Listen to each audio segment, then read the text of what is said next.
Muy buenas noches y bienvenidos un día más, una noche más, una velada más a la última filmoteca, ese último reducto del cine y de la realidad ante la posmodernidad. Hoy traemos, como siempre, como cada jueves, últimamente, que nos ha dado ya va a ser la tónica habitual, nuestra serie, la más célebre de las series, los pelotazos de los 90. Y traemos un buen pelotazo. Vamos a hablar de un pelotazo que hasta ahora en calidad puede ser incluso el mejor que hayamos comentado. Y fíjate que dijimos lo mismo del anterior, pero es que el anterior... Bueno, ya hablaremos, ya hablaremos. Antes de nada, por favor, vamos a presentar, vamos a introducir, vamos a saludar al maestro y mentor de esto que es el cine, don Alberto Agudo. Muy buenas noches, don Alberto, ¿cómo estamos? Muy buenas noches. Pues otra velada más. Otra Y velada ya más. está, sin Sí, ni que sí. decir nada más. Otra velada cojonuda. Estamos de jueves hoy, ¿eh? Estamos de jueves, Sí. 10 de la noche. Bueno, lo pone en el título, no siempre lo tengo que estar aclarando. Hoy vamos a hablar de Seven, ¿vale? De David Fincher, del director David Fincher, de 1995. Ahí te la que cortar.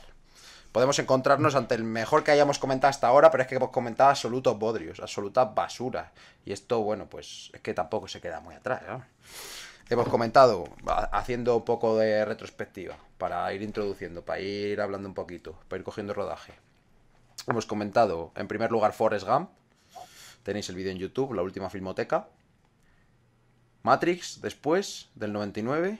Y luego comentamos otra del 90, que es uno de los nuestros, del Chapoide del Martin Scorsese. Que ya dijo usted muy acertadamente que a partir de los 70 se le olvida hacer cine. De repente, ¿no? O sea, de repente desaparece. Bueno, y hoy traemos un cineasta controvertido. Por el hecho después de Seven, haría. Bueno, afamado entre los pelotazos de los 90, haría el Club de la Lucha. Y vamos a hablar de Seven. ¿Qué decir de Seven? No sé cómo empezar. Si quieres, podemos hacer una pequeña, pues eso, lo que pretende ser. Una pequeña sinopsis, como siempre. Y arrancamos. Una película que ahora diremos lo que pensamos. Alberto, si quieres empezar un poco la sinopsis, un poco David Fincher, lo que quieras, ¿eh? Lo que quieras. Si quieres empezar un poco por la sinopsis, o empiezo yo. Sí. Como vea, vamos. Yo diría, como si no es rápida, ¿eh? Si Muy no soy rápida. rápida, sí, sí, no hay, no Narra hay... básicamente la búsqueda y captura de un criminal cuyos crímenes no son habituales. Además, las personas sobre las que comete el crimen no están relacionadas entre sí, más que representan, o la única relación que poseen las víctimas entre sí, es que representan para el criminal uno de los 7 pecados capitales. Y supone un criminal, pues medianamente leído. Por cierto, muy bien interpretado por Kevin Spacey, un papel sucinto y, bueno, desde mi criterio. Es eso, básicamente, Seven, es decir, esa es la sinopsis más rápida. Sí, bueno, al final, por encuadrar un poco más, pues es un... Digamos que se encuadra en el ámbito ya... Bueno, yo haré luego una distinción en el ámbito policíaco, ¿no? Como género. Que ya hemos hablado, esto de los géneros cinematográficos, que lo que se suele hacer en la posmodernidad, que es enarbolar, es decir, una película en torno a un género concreto y definirlo por un género, cuando eso no se puede hacer en el cine, en muchos sentidos es inabarcable. Es policíaco, inicia el neo-noir un poco para entretener y bueno, es eso, básicamente lo que tú has dicho. Dos policías tras la pista de un asesino en serie, que no es habitual, es una especie de asesino, digámoslo así, pues en cierto modo artístico, ¿no? Busca efectuar una obra de arte a través de todos sus asesinatos, busca que todo tenga un sentido y una significación a gran escala pues eso, detrás de todos estos asesinatos hay un motivo esencialmente pues teológico, como quiera decirse, ¿no? El malo, bueno, el Kevin Spacey lo entiende como una misión de Dios, puramente. Y bueno, luego se pueden sacar analogías. Si quieres empezar a comentar un poco, yo tengo aquí mis apuntes. Una película que rebasa todas las que hemos visto, pero no es ninguna obra maestra como la han erigido. Como la han erigido en Video Affinity, que no sé cuánto de media tiene, un 8,2, un 8,3. 8,3. Bueno, una absoluta barbaridad. Más que Ciudadano Kane, ¿no? También. Bueno, bueno. Bueno, pues cojonudo. Pues estamos con lo mismo de siempre. Si es que los pelotazos de los 90 es lo que tienen. Es lo que tienen. Es lo que tiene. Bueno, si quieres empezar a comentar un poco, es decir, no habrá como a lo sumo interesante, ¿eh? comentábamos ayer, yo no creo ni que llegue a buena película. Pero bueno, sí, empieza, por favor, Alberto. Bueno, como siempre, primero las premisas institucionales Ujú. EMIC, es decir, las objetivas, no mi interpretación, sino las que hay, a saber, unanimidad de público y crítica en Seven. Pero unanimidad, ¿eh? Hay otras obras como El Club de la Lucha, que hay unanimidad de público, pero de crítica, bueno, hay ciertas reticencias, aunque la mayoría la alaban, ¿no? Y la avalan. Pero en lo que se refiere a Seven, bueno, la unanimidad es patente. Como, vamos, como Pulp Fiction. Hay una unanimidad inabarcable. Hombre, no tiene ya, no es la celebérrima Pulp Fiction, porque esa es, bueno, es el santo grial, ¿no? Se ve que es el santo grial del cine. Acojonante. Pero bueno, más allá de estas disquisiciones, las cuales trataremos en otra ocasión, vamos a ver cuándo. Ya, en el especial Pulp Fiction ya caerá, ya veremos cuándo cae. Este mes, ¿no? Bueno, pues eso, tiene una unanimidad brutal en público y crítica. Y además, es un anime no que sea una buena película, sino una obra maestra, una de las mejores películas de la historia del cine, una obra sublime y perfecta. Juicio rápido, ya desde mi criterio, Tic, desde mi criterio. Pues la obra es una obra correcta, es una obra medianamente rigurosa, no es una mala película. De hecho, es la mejor que hemos comentado, como bien dice, lo suscribo perfectamente. Hemos pasado de una película mala, como Forrest Gump, pésima, a una película mala, floja. En este caso tú difieres de mi criterio, en el sentido que la consideras mala, Sí, sí. Matrix, yo considero floja, vamos, suspensa. Luego la mediocridad patente y la oquedad totalmente adolescente de Scorsese, uno de los nuestros, para desembocar, bueno, en una película que, oye, es correcta, al menos es correcta. Seven la considera una película correcta. ¿Por qué es un pelotazo de los 90 Seven? Precisamente porque se erige como una obra maestra absoluta, tanto en público como en crítica. Y contra eso vamos precisamente. Claro. Otra cosa muy distinta es que Seven haya pasado como una película correcta, en general, sea medianamente conocida como una película correcta y punto. No, es que se considera como una obra maestra. En eso se caracteriza los pelotazos de los 90. No en que sean malas películas intrínsecamente, sino que se les atribuye una calidad inigualable las cuales carecen. Y se incluyen las películas los bodrios, que son lo más alarmante, y las películas que son correctas y rigurosas, o medianamente rigurosas, pero que no es para tanto, vamos. No es novecento. Entonces, pues eso, desde mi criterio es una película rigurosa. Punto. Y si quieres, ya te doy pie. Pero Sí. este, en mi juicio, era sintético. Una palabra. Rigurosa. Medianamente rigurosa. No estoy diciendo una obra notable, mucho menos. No es una obra notable, no llega a notable. Y si es un 7, por así decirlo, un 7 bajo, una obra correcta. Pero habiendo advertido toda la historia del cine, todas las buenas películas, conocidas y desconocidas, había la historia del cine, se ven, se incluiría. En todo caso, se puede incluir, vamos, no. En fin. No resalta, precisamente. Digo entre las buenas películas, no resalta. Sí, sí. Pues a ver, a mí me parece una película. Si es correcta, es medianamente correcta, pero rozando. Es que interesante como mucho, ¿no? Interesante como al final como fenómeno de los pelotazos de los 90, pero es que no es nada del otro mundo. Yo me la veía, bueno, pues eso, me la vi ayer y es que nos encontramos una vez más, topamos con la iglesia hemos topado, con la industria de los 90 hemos topado otra vez, otra vez. Es decir, es más correcta que las que hemos comentado hasta ahora. Pero es que no por eso tenemos que, es decir, ser benévolos con ella, porque es que tiene cosas, sus puntos fuertes, sus cosas correctas. Por ejemplo, la concepción del encuadre es correcta, está bien. Tiene cierta, pues digamos, pertinencia poética. Lo que más me gustó a mí del film precisamente es el cromatismo. Tiene una concepción de los colores y del cromatismo, una forma de hacerla oscura, ¿no? Una forma acertada de elegir el color para las escenas.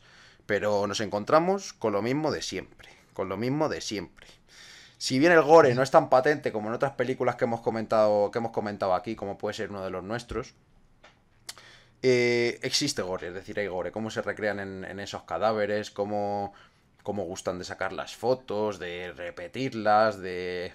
Y sobre todo nos encontramos, además de con la morbosidad que comentábamos ayer tú y yo, que es una película morbosa y que se revuelca en la morbosidad, una película ya no tanto morbosa en cuanto al fenómeno. en cuanto a, pues eso, mostrar sangre y recrearse, que se recrea, pero no tanto como otras. Pero es una película morbosa psicológicamente. Mm, no sé cómo explicarlo. Se recrea en la aparición de estos cadáveres, se recrea en la tortuosidad de cómo se han podido hacer. Y parece que se gusta David Fincher a la hora de hacer esto. Y verdaderamente no es lo que hace una película, una obra maestra, ni mucho menos. Y luego, otras dos generalidades de estos pelotazos de los 90. El espectacularismo, perdón. La grandilocuencia, vamos, patente de principio a fin. De hecho, más al fin que al principio.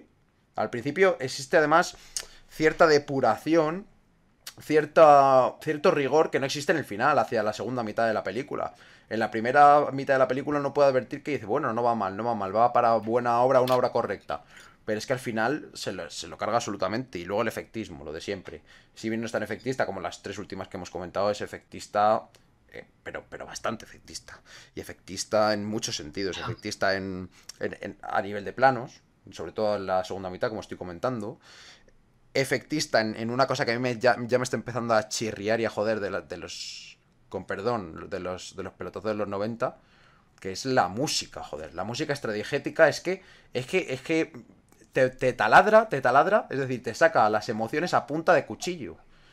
Como quien dice. Lo que quieren es sacarte una emoción, crearte el suspense a partir de taladrarte los tímpanos con música. Que no, hombre, que no han entendido nada del cine, no han entendido nada. Y pese a esto, se la puede considerar el mejor pelotazo de los 90 que hemos comentado hasta ahora. Sí. Y incluso, pues eso, si uno hace por ser benevolente, incluso hasta correcta. Pero bueno, te dejo paso un poco y seguimos hablando porque es que hay mucho que hablar. Vamos a ver. Sí. Como he reiterado, es una obra, desde mi criterio, desde mi juicio, de la doctrina que sostengo y sostenemos, y ya hablando en términos personales, es una obra correcta. No sé si llega a buena película, pero es una obra correcta. Entonces, claro, al mantenerse dentro de la corrección, habiendo visto sendos pelotazos de los 90, pues claro, parece oro, entre tanta cal. Pues sí. Pero, bueno, evidentemente, si comparamos Seven con uno de los nuestros, parece hasta una obra notable. Vamos, el posmodernismo de uno de los nuestros, cada vez la detesto más, ¿eh? Y fíjate que dije que era mediocre, cada vez la veo peor, porque es mala, es una película hueca, lo vuelvo a reiterar. De nuevo, es una gran píldora, es un gran espectáculo colorido, que se quita la purpurina, todos los artificios burdos y efectismo baratos propios del cine que hizo cosas a partir de los 80, encontramos una hez o una medio hez bastante pueril y vulgar, y teniendo un material, fíjate qué material tiene, ¿no? Pero bueno, vuelvo a uno de los nuestros porque era pertinente. Es correcta. ¿Qué sucede? Que pese a la estilización del cuadro, de muchos cuadros, hay otros que son muy efectistas, muy hollywoodienses, con mucho presupuesto, pero que no tienen sustancia e identidad. Pese a advertir todo esto y de vez en cuando buen manejo de las escalas, sin ser brillante, y también la atención al detalle, que es lo propio del cine clásico, ¿no? Cuando el cine hacía atención al detalle, a la profundidad de los detalles, pero claro, ahora matizaré, sin perjuicio de todo eso, es una obra que le falta vida. Es decir, es un tipo de cine que surge a partir de los años 90, sobre todo, finales de los 80, en donde ya no solo por el digital, que se caga la profundidad del cuadro, sino ya por toda la materialidad, el fenómeno, el noúmeno, es decir, la propia realidad que se está filmando, el nuevo modo de filmar todo. Las obras, aunque se pueden convertir en buenos productos artísticos, son fríos, son inertes. Como le sucede a Interiores de Woody Allen, pero en analógico. Son dos tipos de muerte diferente. Parece una obra medianamente rigurosa la de Interiores de Woody Allen, pero es que está muerta en vida. Es una obra muerta, es una obra impostada. Es una obra al final vacía.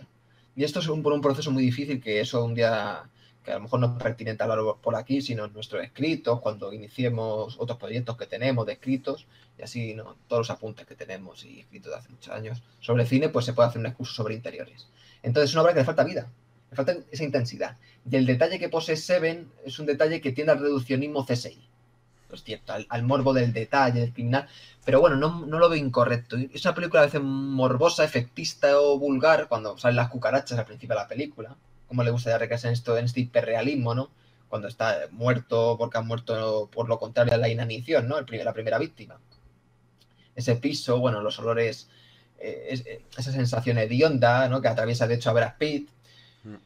Que puede quedar correcto, pero hay morbo. Es una película que mueve mucho el morbo. Sí, es cierto que no se convierte en morralla intelectual lo de los 7 pecados capitales. Yo no lo veo como morralla intelectual, como un aderezo más. No Es decir, especialmente. la impostura de Woody Allen en Maridos y Mujeres, por ejemplo, es pura morralla intelectual, barata. Pero aquí no está mal entroncado, no lo veo mal entroncado. No está entroncado de un modo brillante, no es sublime, pero no está mal, no está mal. Y luego, bueno, el clima es demasiado largo, demasiado espectacularista y efectista. Y aquí no entra en cuenta la verosimilitud de la no verosimilitud. Porque verosímil puede ser que un helicóptero escolta a una persona que está siendo detenida. Si no estamos hablando de eso, estamos hablando de una obra artística. Sí lo veo bastante grandilocuente.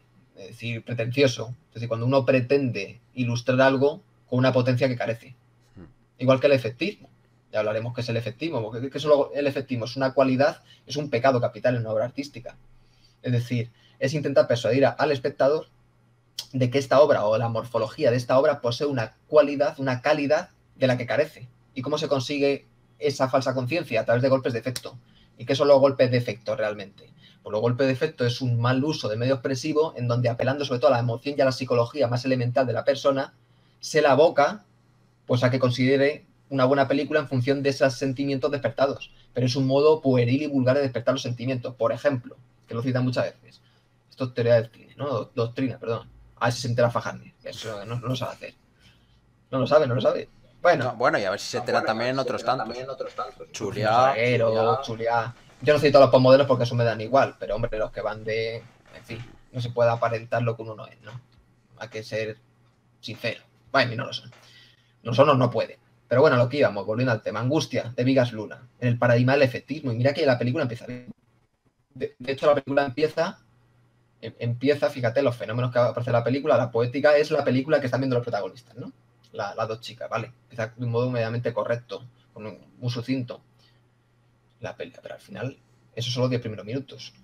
El resto de la película, básicamente, es advertir cómo en la película, en la película que están advirtiendo ellas, un tío está destripando, bueno, está sacando los ojos a la gente, y un psicópata se ha metido en el cine donde ellas están viendo la película. Entonces, claro, es el paradigma del efectismo, porque, joder, ¿cuál es el sentimiento más elemental? Conservar la propia vida. Y si un psicópata se ha metido en un cine, y es el argumento de una película, en donde además se ha metido en un cine donde están viendo una película, donde sacan los ojos, no hay peor efectismo posible.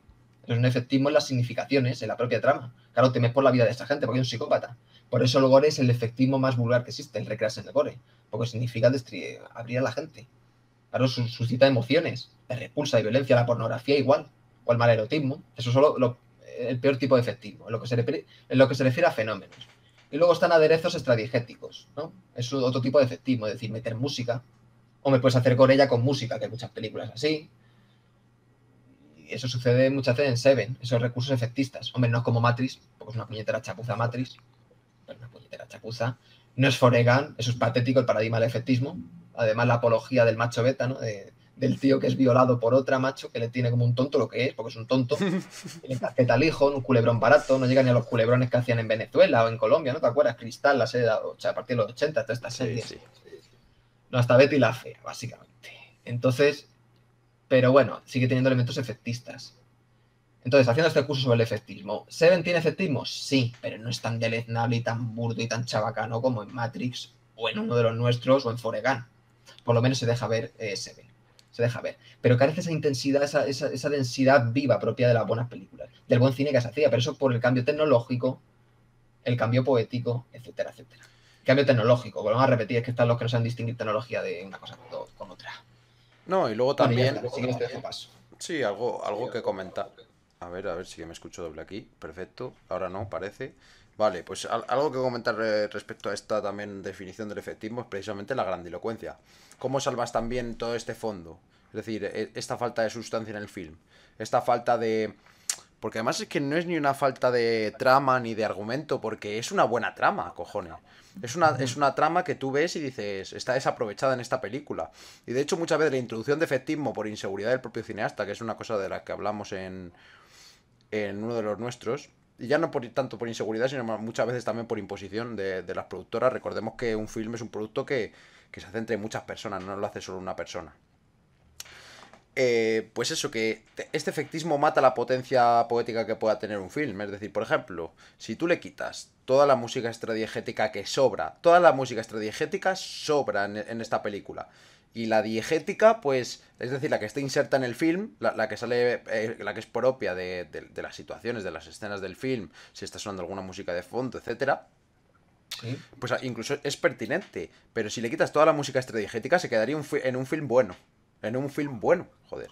Si es que al final el problema es ese espectacularismo. Y bueno, para definir otra vez, para definir esto de la grandilocuencia, pues es sí. otorgarle al film un tamaño poético a partir de, pues ya sea de los planos, ya sea del uso de recursos fuera del film, ya sea del uso de gastarte 4 millones en una escena o en un plano concreto, para aportarle ese fondo, esa importancia que el film no consigue por sí mismo, ni por su desarrollo poético, ni por su desarrollo, digamos, de la trama, ni por su desarrollo narrativo, ni por ningún lado.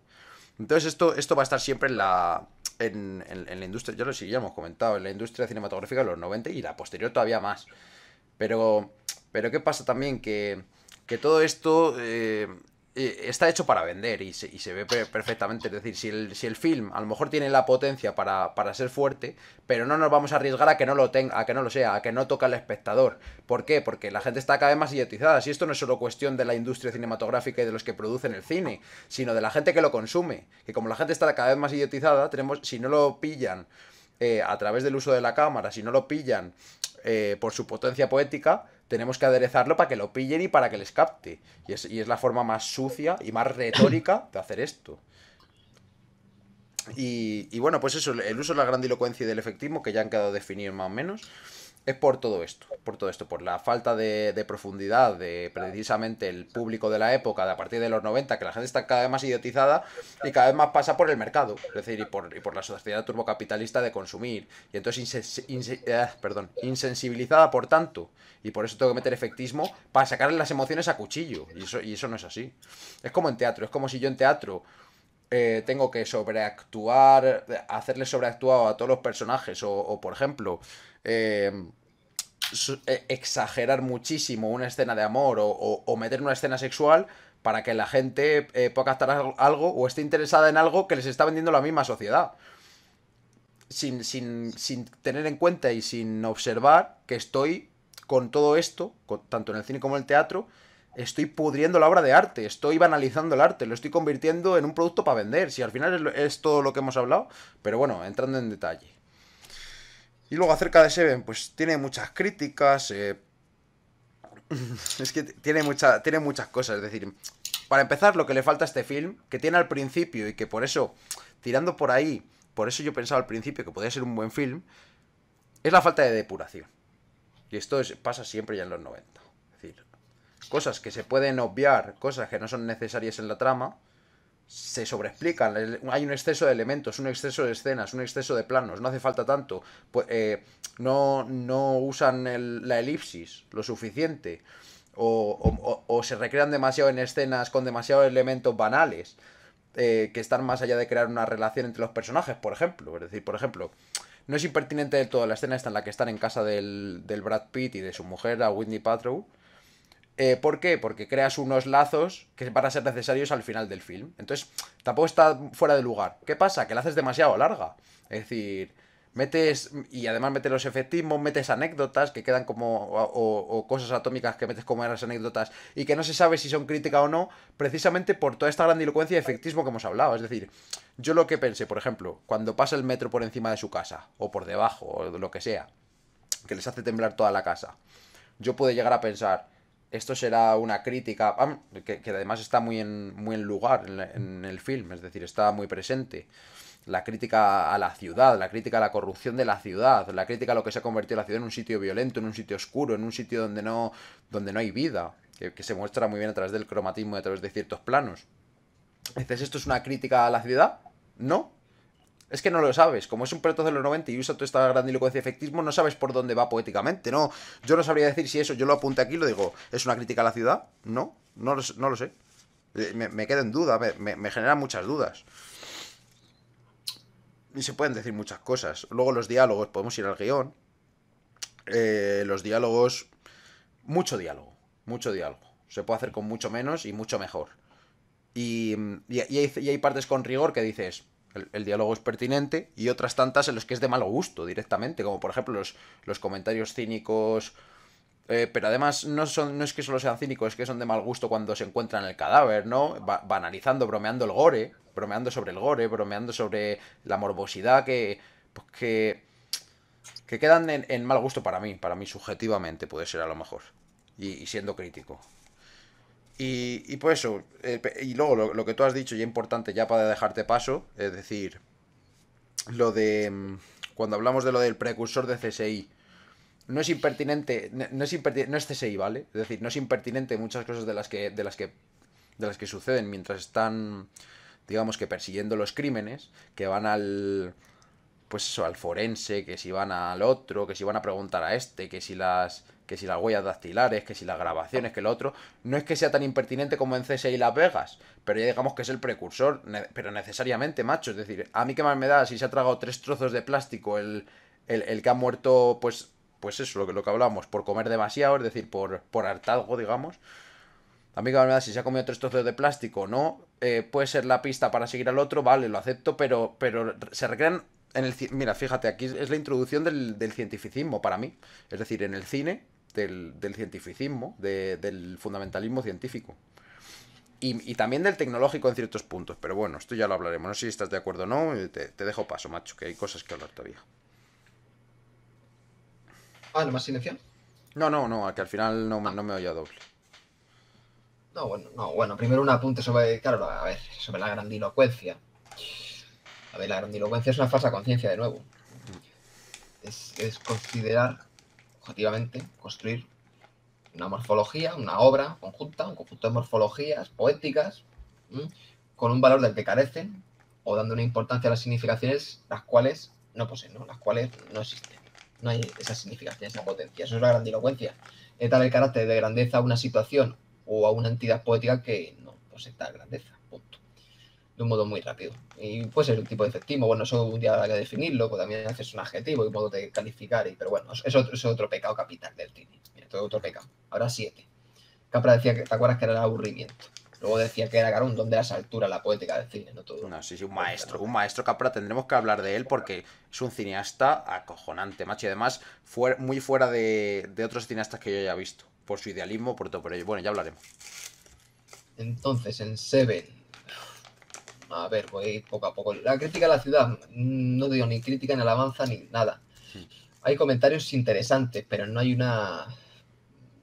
¿Cómo decirlo? No hay una recreación, no hay una conceptualización poética no hay un fondo, eso es, no hay un fondo. O sea, se pueden quedar en meras anécdotas, comentarios atómicos, pero no hay un fondo para esa crítica. Y es por eso que te quedas, ¿será una crítica? ¿No será una crítica?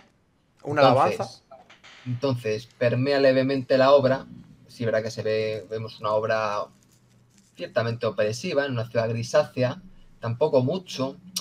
Es decir, es una obra que permea en la superficialidad. Es una obra interesante, como he dicho, es una obra rigurosa, pero no tiene esa profundidad, esa viveza, esa cadencia de las grandes obras maestras. Por eso es un pelotazo de los 90, precisamente. Porque la postulan como una obra maestra absoluta del cine, inigualable. Y esto sucede por el olvido del ser. Es decir, el olvido de los clásicos, el olvido de la vanguardia, el olvido de todo, completamente. Esto es un producto del nuevo Hollywood, un buen producto, o comparado con las malas, claro, es una película correcta. Fincher me ha sorprendido porque yo ya me la había visto hace tiempo, me la volví a ver y me esperaba una obra intuitivamente, fíjate, mediocre. Pero no, me encontré una película correcta y punto. Y punto. El silencio de los corderos sí es más floja, mucho más floja, no hay nada que ver. Cuando la comentemos ya vamos a ver esta semana, no la que viene. Entonces, más puntos que tengo por aquí apuntados.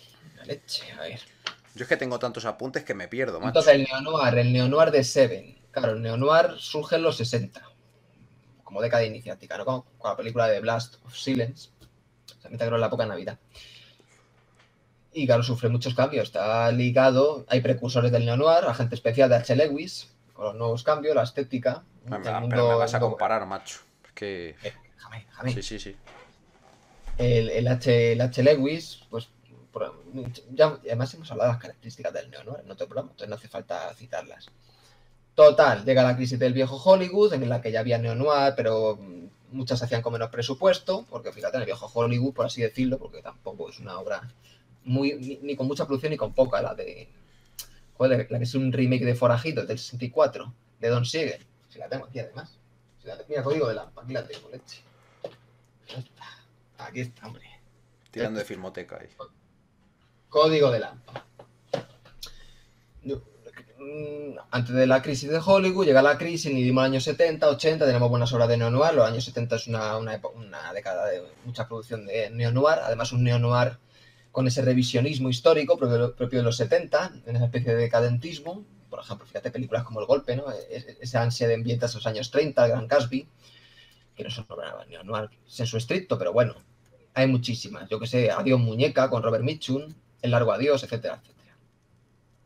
Pero claro, llega ya el nuevo Hollywood, el año 90, y este neo-noir, haciendo la conexión con sus géneros, estandariza en un neo-noir del nuevo Hollywood.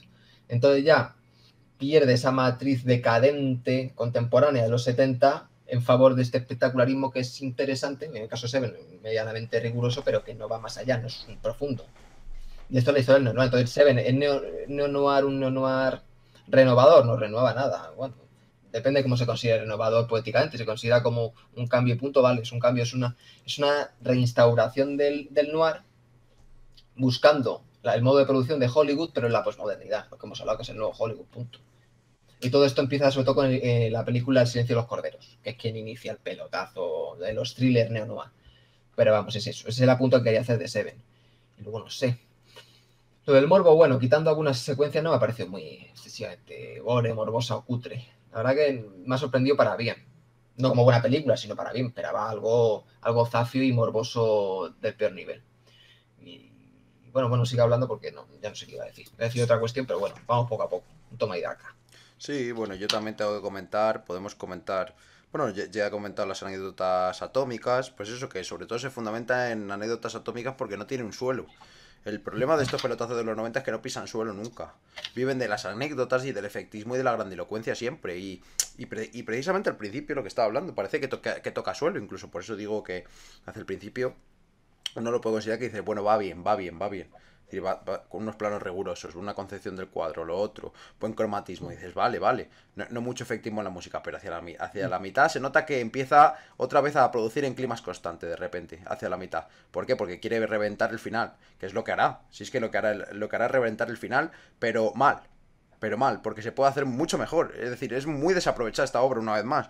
Como ese final, un clímax de ¿cuánto? ¿De 15-20 minutos? ¿Para qué? ¿Para qué me tienes que meter todo el rato la musiquita mientras están hablando y hacerla subir poco a poco de volumen? No hace falta. De hecho, y todo, bueno, además del elemento del helicóptero, que ya es que la americanada padre, macho. Es la americanada padre. ¿Para qué? ¿Para qué? Es decir, la verosimilitud. ¿Y? La verosimilitud por donde se la pasaba a Hitchcock, macho. Pues por donde yo te diga, igual que muchos cineastas, porque en ese sentido es una obra de ficción, es decir, tiene que tener un sentido, pues un sentido, en muchos, un sentido poético, un sentido traumatológico, un sentido estético, un sentido narrativo, ya sea narrativo, digamos, una linealidad narrativa o una narrativa quebrada, pero tiene que tenerla. Pero es que la verosimilitud policíaca a mí me da igual. Y a todos les da igual, lo que pasa es que no lo saben. Y entonces me tienen que meter ese helicóptero violentando toda la escena, porque la violenta de arriba abajo, con el espectacularismo yankee. Pero más aún, es que ese no es el problema, es que el problema es la música increchendo los últimos, pues eso, 10 15 no sé cuántos son, 10 15 20 minutos en los que se van acercando hacia el desierto, lo otro, habría sido mucho más potente, solo los tres, en silencio, es decir, solo con los diálogos pertinentes, incluso recortando un poco de diálogos, pero bueno, los diálogos no están mal insertos, porque da un discurso muy correcto el Kevin Spacey, ¿no? Que hace replantear todo el film, de arriba abajo.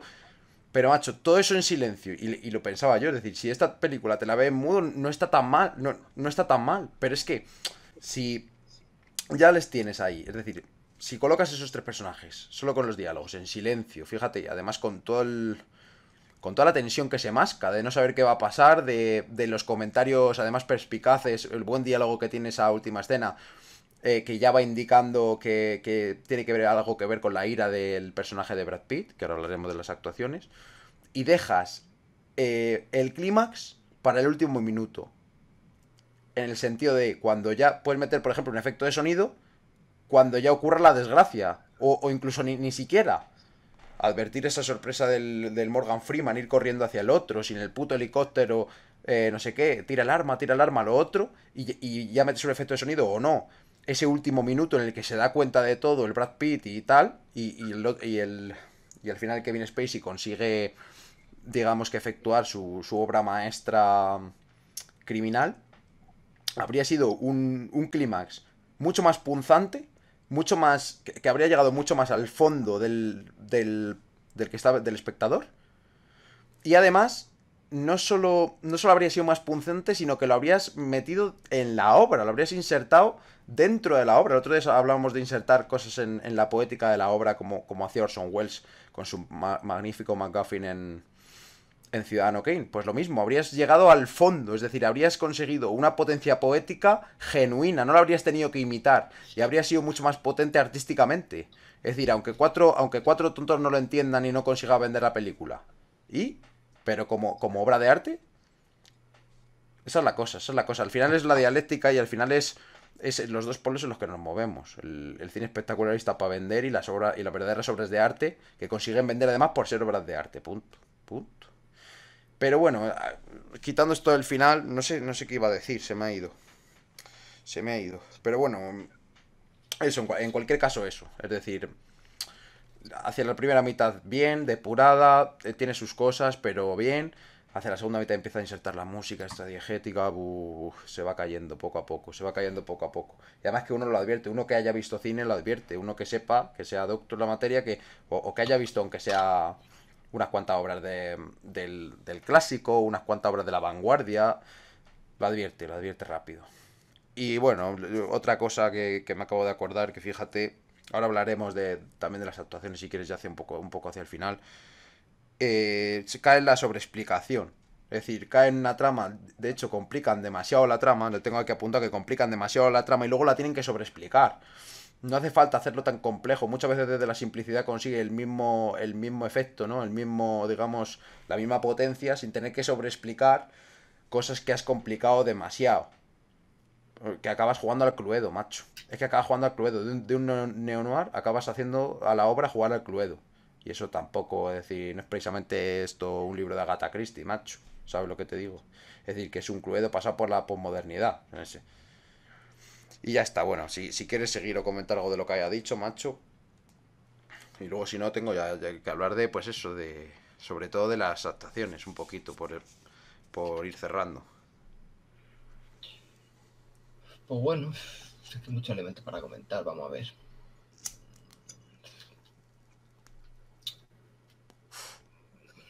Pues, ¿qué?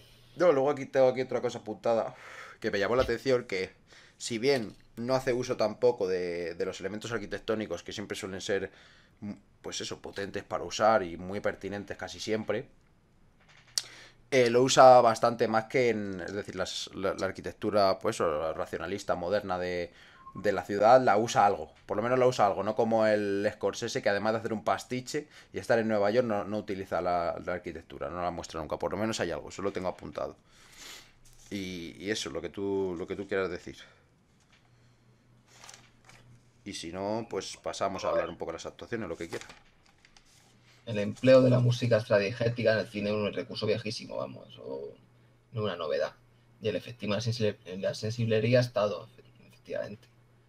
Lo que hay que tomar en cuenta de un modo evidente, claro, es que sin perjuicio de los recursos efectistas que hayan podido usarse, es su evolución, su degeneración, su Eso, decadencia. Si una obra que es buena, está viva, tiene recursos estradigéticos que le sobran y el recurso efectista se puede perdonar. eso es, eso es. Una grandísima obra, pues hacer una obra maestra incluso, porque la propia obra tiene entidad por sí misma para constituirse, porque tiene una serie de significaciones profundas, como para elegirse como buena obra, como obra maestra absoluta. Eso le pasa a Cumbre por las cosas, por lo menos el doblaje en español, abusa de la música estrategética en mi criterio, a diferencia de los grandes obrones de principios de los 30, no de finales, pero es una obra maestra absoluta. Tiene todas las codas y los contrapuntos propios de una obra maestra y del entramado de significaciones y de curso narrativo, dramático, elipsis, o sea, es una película perfecta que, bueno, pues tiene estos recursos y es un perjuicio, pero sigue siendo una obra maestra absoluta. Sin embargo, aquí estás enarbolando una cantidad de recursos estrategéticos, a ver qué tipo de partitura ya estás usando en música, porque están los nuevos pseudoclasicismos, ¿no? Los pseudoclasicismos que empiezan a instaurarse en el nuevo Hollywood, o la música electrónica, etcétera, depende de todos estos recursos. Y estos recursos, como he dicho, de qué modo están enclavados dependiendo qué tipo de entramado poético. Porque si compone al final un producto que puede ser riguroso, pero que está frío, está vacío, no distante, sino está inerte, pues claro, se viene abajo el castillo totalmente.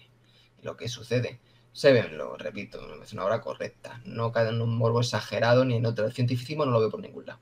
No, sí veo, pues eso, un entramado narrativo que, bueno, de pesquisa, etcétera, etcétera, que me parece correcto. Pero no le veo ningún tipo de cientificismo a Seven, eso sí. Hay ciertas secuencias que pueden sobrar, pero no le veo ningún problema. Pero no le veo ningún problema y tampoco tiene una virtud potente en la obra. Es una obra correcta. Por eso es un pelotazo en los 90, porque se elige como obra maestra, pero absoluta del cine. Y cuando te has visto, no 100 películas, 200, 300, 400, 500, 600, 700, 800, 900, 1000, etcétera, pues dice, vamos a ver. Y con una doctrina dice, vamos a bascular. Pues pensar como obra correcta, pues punto. Poniendo todo en su parámetro y en su contexto y con toda la dialéctica en la historia del arte. No, Era pero correcta, pero una película que no... Pero no hay cientificismo. Y además el cientificismo siempre está presente, como he dicho. Las obras de terror estadounidenses siempre ha pasado. Y son grandes obras. Drácula, del 31, etcétera. Siempre ha tenido esa ansia.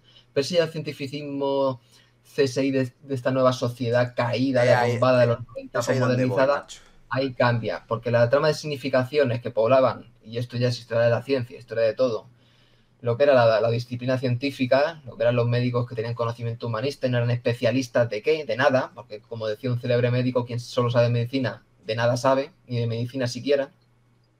Entonces, claro, ahí cuando pierde toda esta significación, se ultratecnologiza, pero no por apología del tecnologicismo, sino por una cuestión de noúmeno y fenomenificación ultratecnologizada del noúmeno, es decir, representar de un modo artificioso escenas frías en salas de, pues eso, en la morgue, etcétera.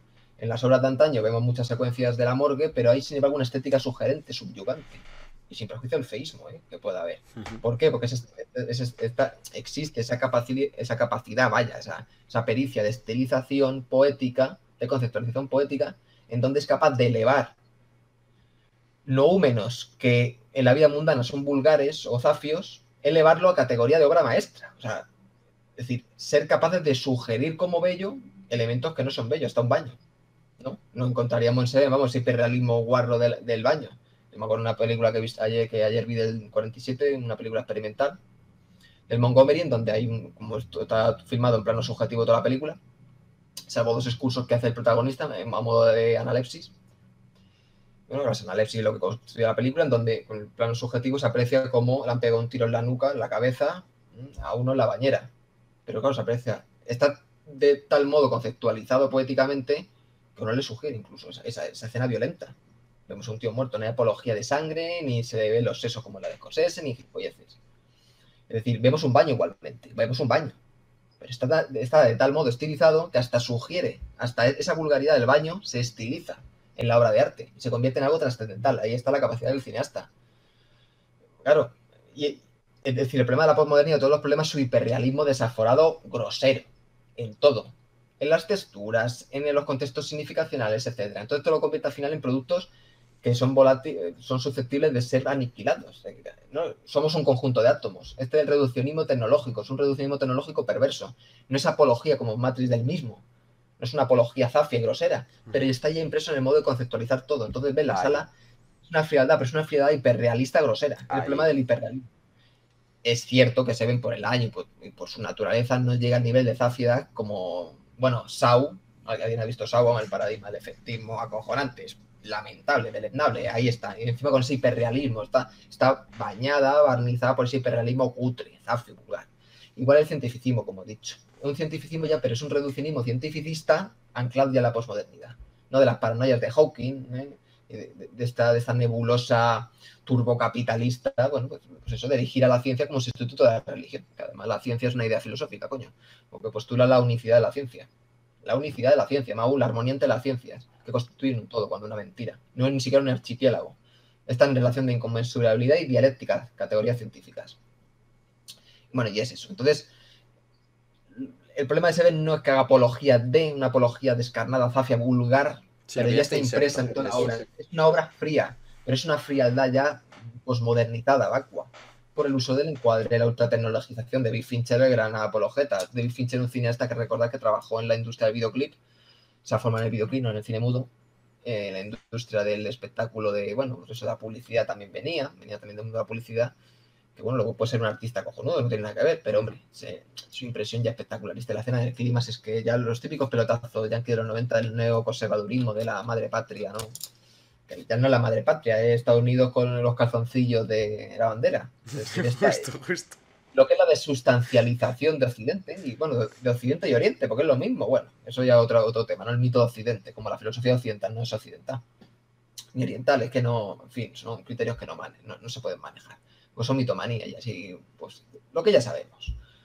Entonces, pues eso, o sea, es producto objetivo de la desustancialización de las sociedades de la modernidad, del derrumbe. Ya es las nuevas sociedades posmodernizadas que resurgen, entre comillas, que se revolucionan, entonces se ven en el producto impreso, en su materialidad, la materia de la propia obra.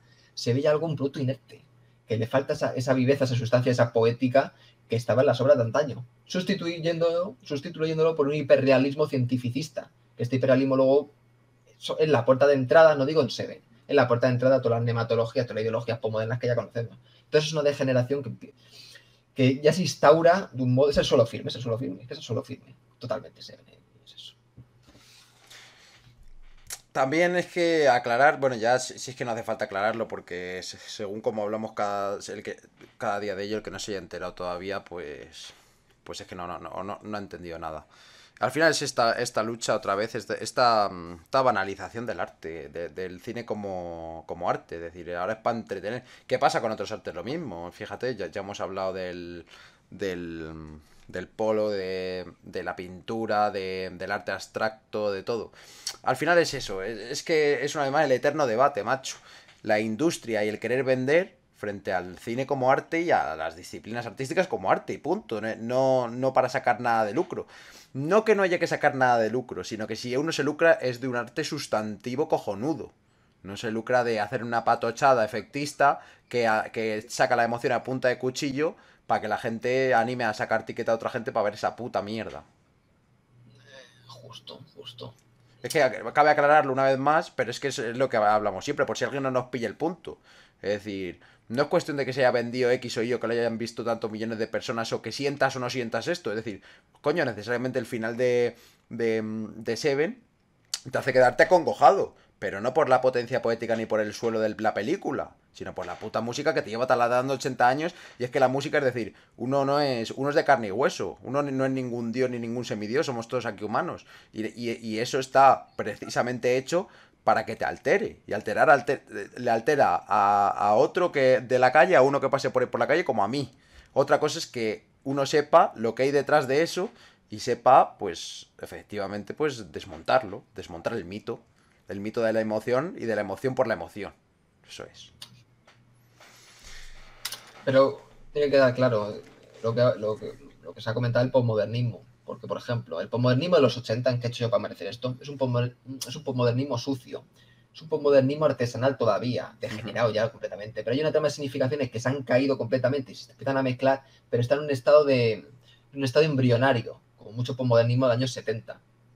Bueno, ya por el modernismo muy hacia mainstream, lo de Spielberg, etcétera, ¿no? Pero había variantes de este tipo. Pero sin embargo llegan ya los 90 con la digitalización, la estandarización de la posmodernidad y es cuando ya entramos en el gran pecado capital, en el gran percance. Y esto es lo que sucede con Seven y con otras. Pero digo, con Seven es eso, no es que sea una obra posmoderna en sí misma, pero toda la trama de significaciones que la poblan, el propio modo de conceptualizar, aunque está estilizado, está frío. Un producto frío, como un coche, un buen producto acabado, ¿no? Estos coches ultramodernos, pero ¿qué poética tienen? No tienen poética, tienen estética, no es una obra artística, ¿no? Y esto le sucede de un modo análogo a Seven. Y tú puedes crear encuadres matemáticos y hacer escalas matemáticas, pero como el cine no es una ciencia, es que había otro, bueno, eso ya hablaremos, había uno que decía que el cine no era una ciencia, macho. De la Fundación Juan March, ¿eh? Bueno, dejémoslo. No dan ni una, no dan ni una, macho, no dan ni una. Están que no aciertan. Bueno, volviendo al tema, macho. Pues es eso, es el kit de la cuestión.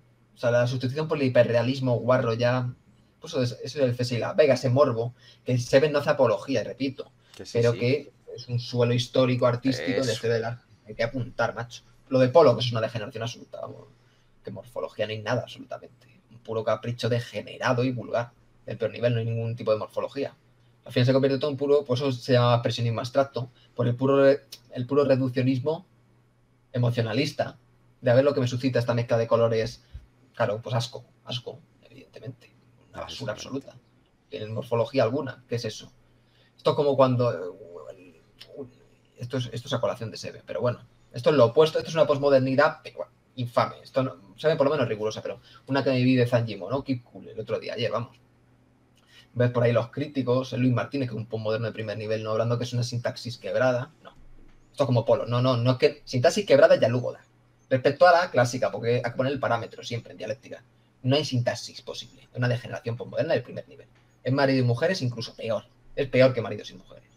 Es que, claro, pero lo de siempre, el discurso crea el arte y no al revés. Entonces el arte se convierte en producto del discurso postmoderno de los críticos. Como los que dicen que Dobel es una obra maestra, claro. Pues ya estamos. Se nos ha cortado el directo porque se me ha caído a tomar por culo el ordenador. Se me ha reiniciado entero. Y entonces pues hay que volverlo a empezar. O sea, un inicio de nuevo. Vamos a retomar por donde habíamos dejado. Lo que estabas hablando tú, Alberto, y todo. Y ya pues terminamos de algún modo. Esto luego se empalma para YouTube, ¿vale? YouTube, la última filmoteca, para que lo tengáis presente otra vez. Y terminamos un poco pues de comentar los actores, lo que tengamos que comentar y acabamos por dejarlo todo cerrado, joder. Estabas hablando, yo creo que estábamos hablando, bueno, de la dialéctica eterna, el cine como arte, el cine como espectáculo para entretener y para vender. Y a raíz de eso estabas hablando un poco de que sí, el Polo, que has sacado al Trier, y estabas hablando de un postmoderno de... Justo cuando se ha cortado, estabas hablando de un postmoderno del mayor nivel, de la máxima exponencia. ¿Ves? No sé de qué nombre has dicho, pero estabas hablando de un postmoderno de primer nivel. Pero, director de cine. No, yo creo que tenía que ver con la fundación. No, bueno, saca uno que decía que el cine era una ciencia o que estaba... Bueno, Eso, ahí te has quedado. y luego lo último creo que ha sido pues anunciar ya el pecado de reducir el cine a mera tecnología o mera técnica. Ya no es la tesis en sí, sino cómo y dónde está enclavada históricamente, a saber, en una época en la que el cine está muerto, está degenerado, está destruido. Entonces está echando más cal, eres parte del problema, punto. Y es el Fajarne, vaya. Sí. La Fundación Juan March. Al final se van a cambiar el nombre, macho, y se van a poner la Fundación Juan March, macho. Y así, Propósito... y así copian también el nombre de la fundación, además de toda la doctrina que se la han pillado a otro, ¿no? Que ya hemos hablado. No, encima mal. Muchos mal. Y ya está. O sea, ya está. No, si realmente estábamos casi rematando. Lo que pasa es que este ordenador, macho, le va a jubilar de aquí a nada. Y bueno, y ya pues como último punto sí que habíamos tratado todo, verdaderamente. Hiperrealismo, todo. Todo. Y además, pues eso, de que no está como tal explícito para vender o inserto el fundamentalismo científico, pero que ya lo atraviesa necesariamente por la época y por todo, por la industria, la manera de hacer cine, etcétera. Y bueno, ya por ir cerrando, por atar cabos, podemos hablar un poco de las actuaciones, que hay cosas sucintas y cosas que de ninguna de las maneras. Por ejemplo, el papel ya lo has dicho tú al principio, el papel de Kevin Spacey es sucinto, bien, sale poco y lo que sale bien, bien interpretado, el personaje ascético, el personaje culto, cultivado, que vive hacia adentro y que está, bueno, hombre, está chalado porque es un puto criminal, pero tiene cosas lúcidas en contraposición a toda la decadencia de la sociedad, etcétera. Pero Sí, tiene matices, por lo menos no es maniqueo, ambivalente. Por un lado es lúcido e inteligente y por otro ahí lado un sádico, porque dice, les pego un tiro y fuera en la nuca, ¿no? No. se recrea. O sea, fíjate cómo mata a la prostituta, ahí hace por lo menos Dean Fincher un fuera de campo. Porque se pone en medio no sé si era Brad Pitt o el otro. Era Morgan Freeman, uno de los dos. Se pone en medio justo para tapar la barbaridad que había hecho en el prostíbulo, ¿no? La prostituta estaba abierta de pierna y hay un fuera de campo. Otros directores lo hubiera, bueno, la recrea. Pero nada más. Y bueno, sí, el morbo cuando le corta la cara a uno tampoco no se recrea mucho cuando le corta la cara a Sasakien, ¿no? Sí, a la chica, ¿no? Pero bueno, tampoco no hay mucho, pero lo que hemos hablado, el cientificismo por el hiperrealismo ultra tecnologizado. Entonces hace una obra pues medianamente rigurosa, pero que artificial. Correcta, como mucho, ya está. Y La luego, pues, interpretación, pues bueno, la de Morgan Freeman está bien. Hay sí, cierta sí. secuencia morfológicamente bien estructurada que es un montaje paralelo, que contrapone la quietud y la mesura de Morgan Freeman, que prefiere analizar, pues, leer la Divina Comedia en la biblioteca para conocer al personaje, etcétera, etcétera, mientras Brad Pitt está ansiado, tiene la ansia viva de las pruebas y no sabe qué hacer porque es muy impulsivo. Ujú. Ahí sí da un matiz muy interesante a los personajes, eso sí, No, sí no, sí, me sí. parece. No, no, a mí el papel de Morgan Freeman me parece sucinto. Ahora también habría que comentar el método sobreactuado de Brad Pitt, macho. Es decir, tiene uno de los grandes pecados de lo que es la actuación, coño, de ahora que me estoy leyendo Stanislavski, lo dice precisamente. Es decir, el gustarse demasiado, el gustarse más a sí mismo ante la cámara, es decir, a demostrar sus rasgos y a contonearse delante de la cámara muchas veces, y además con estos gestos propios del método, pero ya degenerados, como la época misma, es decir, demasiado sobreactuados, eso es sobreactuado. Y por eso, que si la mandibulita, que si me muevo, que si la cara, que si... Y además tienen los mismos gestos, esto se ve, si has visto más películas de Brad Pitt, se ve, porque lo hacen todas. ¿Para Sí. qué? Pues eso, para contonearse delante de la cámara. Hay situaciones. Y luego, sin embargo, tiene otras partes que las actúa bien. Sobre todo las partes más agónicas o las partes más de enfado. Las partes. Hay ciertas partes impulsivas que las actúa bien. Pero, joder, en lo que se le da bien. El clímax, los clímax, como estamos hablando, como se suele filmar en clímax constante, pues a tomar por culo. Pero en los intermedios, joder, macho, es que está sobreactuado, pero bastante, bastante, no un poco, bastante. Además, si eso le sumas que es el actor de método seguramente, pues ya, pues apaga y vámonos, macho. El único que yo he visto que se sale de tono, y se nota muchísimo. Y además, no siempre, no siempre, tiene cosas rescatables en la actuación, ¿vale? Pero no, no, no, pero se nota mucho. Y ya pues eso, era por cerrar, por comentar un poco, sin más. Pero por lo general no es algo que destroce la película. Es Sí, decir, sí. la culpa de que esta película sea interesante como a lo sumo buena tampoco es de los actores, precisamente. No, no, no. Yo es que no puedo reseñar nada destacable, vamos, no puedo reseñar nada destacable en la interpretación. No, no, no, no hay La de nada Morgan destacable. Freeman rigurosa está bien, pero vamos, que no, ya está. Que sigue, sigue, Normal, sí. normal. Ya No, está no, bien, justo, justo, correcto. justo. Punto Brad. Y por lo menos Brad Pitt, imagínate haber puesto, que por la edad, al DiCaprio, macho. Que insoportable. No, Siempre ha hecho los no. mismos papeles Sí, sí, sí. modernos porque es que no da para otro, macho. En el Gran Gatsby, en el Lobo de Wall Street, sí que no da para más. Sí, Claro, sí, por eso sí. está ese. Claro. En fin. Y nada Y ya más. está nada más. O sea, en ese aspecto. Yo es que creo que yo creo que ya ha quedado todo perfectamente conceptualizado. A ver, aquí llevamos más o menos. Pues eso. Sí. No, no, ya está, pero eso, resaltar eso. Bueno, y lo que hemos hablado de la antología de la película. Al final todo sí, lo que es riguroso, pero es técnico, se queda en su aspecto al final técnico, su poética y su estética es artificial, muy fría, muy superficial.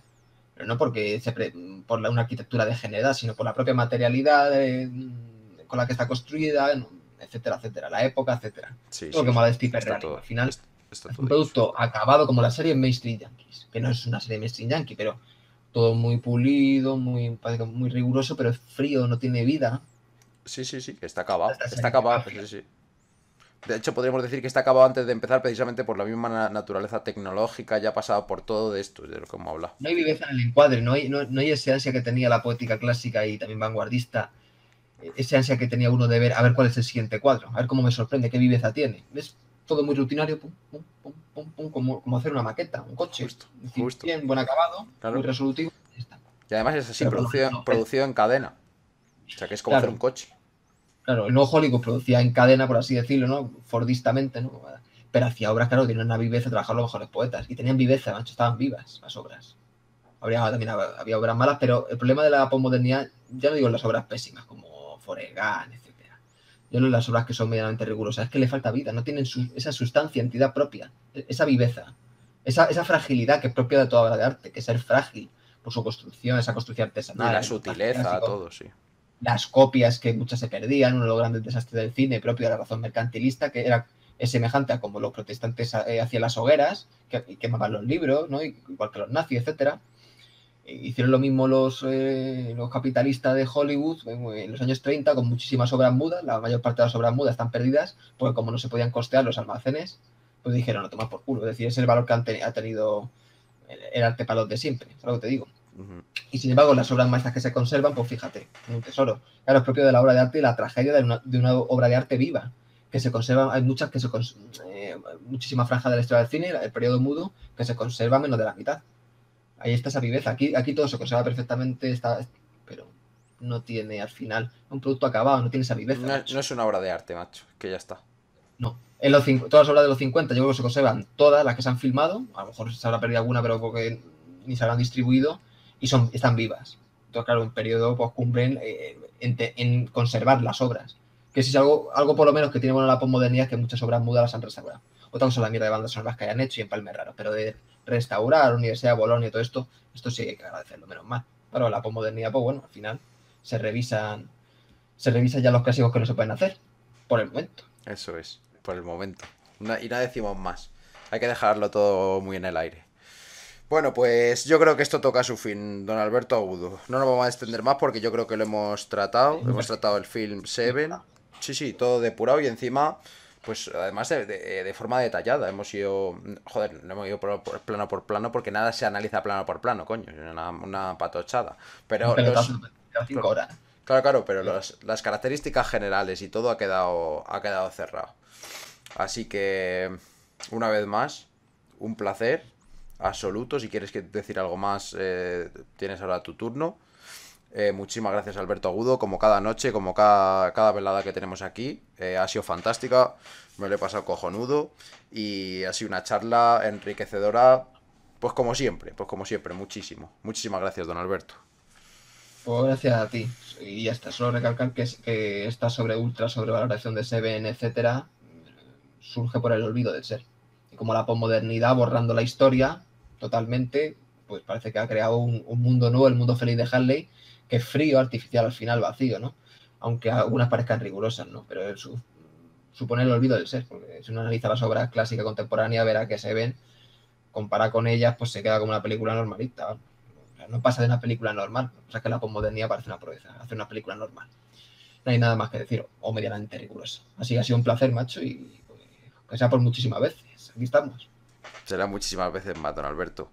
Muchísimas gracias a todos por vernos, los que lo estoy viendo aquí, los que lo estoy viendo, los que lo estéis viendo en YouTube. Muchísimas gracias a todos.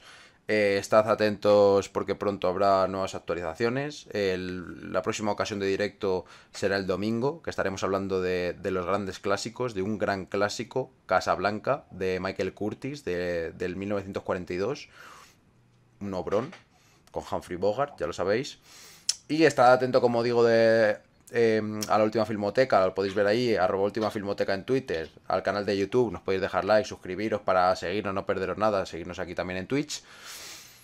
Y eso, atentos a los proyectos porque vienen cosas que están muy bien y que os pueden interesar. Muchísimas gracias a todos. Como siempre digo, esto ha sido la última filmoteca y nos vemos en la próxima. Hasta luego. Hasta luego.